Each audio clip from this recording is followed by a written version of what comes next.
Hey everybody, Mark Edward Lewis here. We're at Cinema Sound Studio B, and we're about to start the mix for the pilot Blade of Honor. Probably have about 180 tracks, which isn't that many. We're in Pro Tools 12, and just before we jumped in, I wanted to kind of show you the organization of what we have and how things are laid out, and just give you a little sneak peek before we dive in and spend a couple of weeks making sure this is right. We're in a small studio project, sort of a project little studio that any of you could really afford. We talk about how to build it on Cinema Sound and certainly on the blog, but like I say, you want to do as much of the pre-work as you can. You can do about 90% of your mix at a small studio like this. We're running a native system. It doesn't have any special Pro Tools hardware. You can do it in an Adobe Audition. You can do Logic, Nuendo, whatever, Digital Performer, Saw Studio. Any of these programs, you can do most of the mixing on your own. And then that saves you a lot of time and certainly a lot of money when you go to the big studios to do your final mastering, your final outputs, your print masters, and your deliverables. Instead of spending tens of thousands of dollars at a big studio, you can just spend a few thousand and bring your donors and your investors and everybody have a great time and show them how cool it is to work in a big studio. But most of the work has been done at your own place, and that's what we got here. So little 5.1 studio, little speakers in the back here. I'm doing this in reverse. And then we have our, how about I flip the camera around? There's our sub down there. So anyway, here we are in Pro Tools, and this is generally the track layout. I would do this on normally I would do this on a screen capture, but I can't do screen capture with two videos and two screens rather. And so we've got, if I'm banking by 24 tracks at a time here in Pro Tools. And so we don't have that many tracks in here yet. So let's talk about, let me turn off these so you can see the coloring.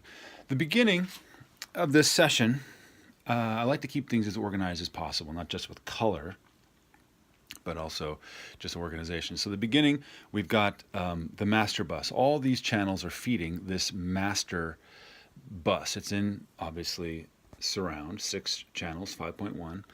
And these are the mastering plugins that I use in order to kind of contour the mix, make it sound as good as possible on a global scale. So here I've got a basic EQ, which pops up on this screen. And what this is doing is if I go to, oh, Mark, that's not a touch screen, buddy. That is a regular screen. To the LFE, you can see that the LFE is being rolled off here while the rest of the channels are left alone. And we want to roll off that low frequency effect channel. Not only is it appropriate for deliverables, but that way that channel is not doing too much, trying to do frequencies that it can't otherwise do. And sometimes a theater or someone's home system doesn't have the appropriate crossover, and we don't want that to happen. All right, so here's a limiter. This is a 5.1 limiter that we're using to make sure that things don't go over 0. And as we always say in Cinema Sound, we want that 0.2 decibel output ceiling. And then just in case, I've got the Waves C6 multi-band compressor, which I hope I don't have to use, but we'll find out there at the end. But it's bypassed and in the food chain, if you will, so if I need it. So all the sound comes here, and then 5.1 print master, it goes to 5.1 print master, and here's where we hear it. It's on input. And this is nothing special about Pro Tools. You can do all of this in any digital audio workstation. Then I've also got stereo channels where you can see the print master is going here as well. And this is the down mix of the 5.1. Now here's what I use for my down mix settings, and this may freak some of you out, but it's I've got left and right are the same. Center is down 3 decibels, which isn't anything unusual. Left and right surround are down 6 decibels, but then the LFE is down 3. And that's a setting that I really like, which we talk about extensively in Cinema Sound. Then I've also got a special EQ. This is from Waves, the Q10, just for if I need to do any stereo mastering. Sometimes that's important because sometimes stereo sounds slightly differently. And then another limiter with exactly the same settings as the surround mixer. And you're like, well, Mark, why do you need two limiters? Well, sometimes when you down mix and change the EQ of your stereo master, things might go over again. So we don't want anything ever to go over. We don't want to get quality control calling us.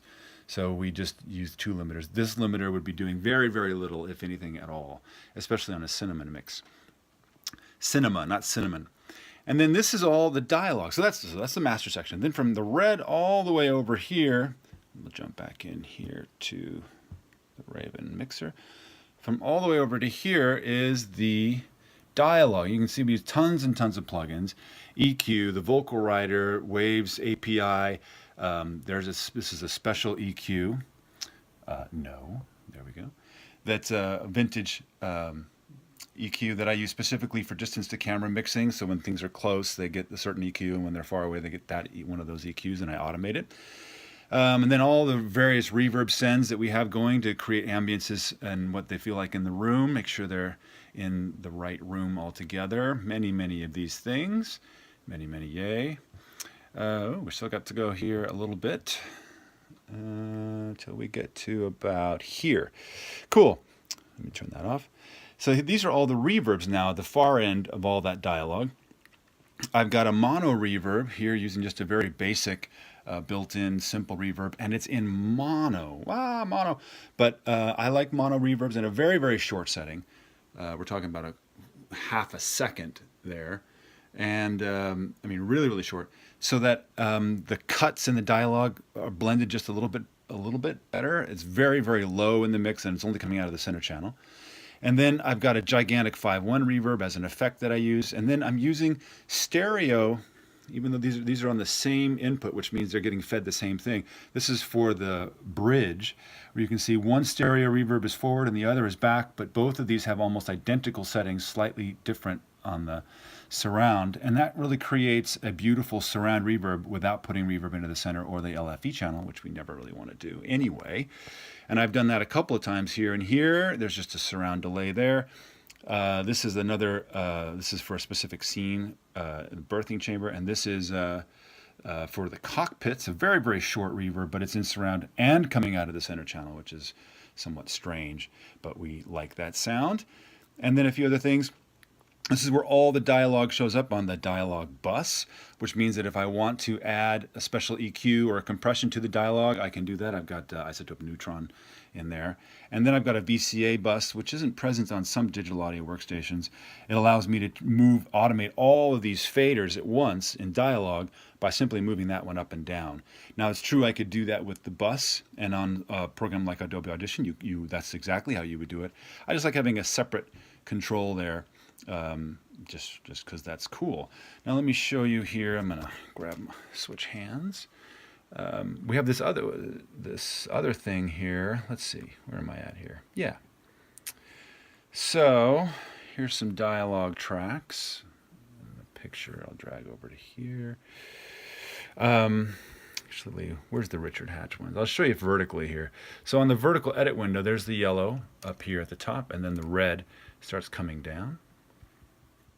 And as I scroll down, you can see all the tracks and dialogue, and there's all the buses and reverbs that we have just for the dialogue tracks.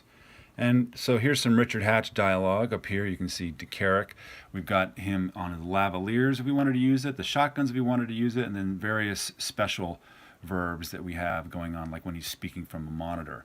All right, so let's check this out just for a second. Privacy? No, insubordination should be heard by all. Hobby. Command override. In fact, if we slide down for a second here, we get some more. You tell them to stand down before they ruin this entire operation. Admiral, Haas is the most experienced pilot we have. And you If can he's see doing on the this, it dialogue isn't just mix, to support his sisters. the dialogue bus is mainly coming out of the center channel, but some of it's coming out of the other channels, and that's just the reverb and the ambiances that we've added. You tell them to stand down before they ruin this entire operation. Admiral, Haas is the most experienced pilot we have. Anyway, so that's kind of cool. And then I'll show you this cockpit stuff that we've got going on here. And for the cockpit stuff, we wanted it to, well, I don't want you to be bigger, I want you to move up. We wanted it to obviously have a very different sound when they're speaking over their intercoms, which I'm not seeing. There it is, the cockpit right there. Here we go. And what I've got on the cockpit, if you look over here on this channel, is I've got a guitar amp plug-in, and then I'll show you this EQ that we've got. Oh, there it is. That's pretty draconian. It cuts off a lot of the lows. Is you okay? You just happened. Fine. Oh, wait, wrong channel. There. There it is. Hey, behave. Open. Everybody's freaking out. We're watching you. There, that's the setting I wanted. Yeah, the highs cut off, the lows cut off. And then I've also got a guitar amp plug-in. You're being a bitch. Stop it. Okay. There. Nope. All right. I'm just going to use the mouse. There we go. Then I'm using a guitar amp plugin that actually simulates the distortion on a guitar, and that helps create the illusion that they're talking over a radio. Is you okay? You just happened. Fine. Fine. Everybody just relax. Just kind of keep it interesting. So that's kind of how we make that sound. It's a real easy way of doing it in Adobe Audition as well. Same idea. They have their own beautiful guitar plugins built in. And so that's kind of our organization for the Dialog. In another video, we'll show you how we're doing the stuff in the sound effects.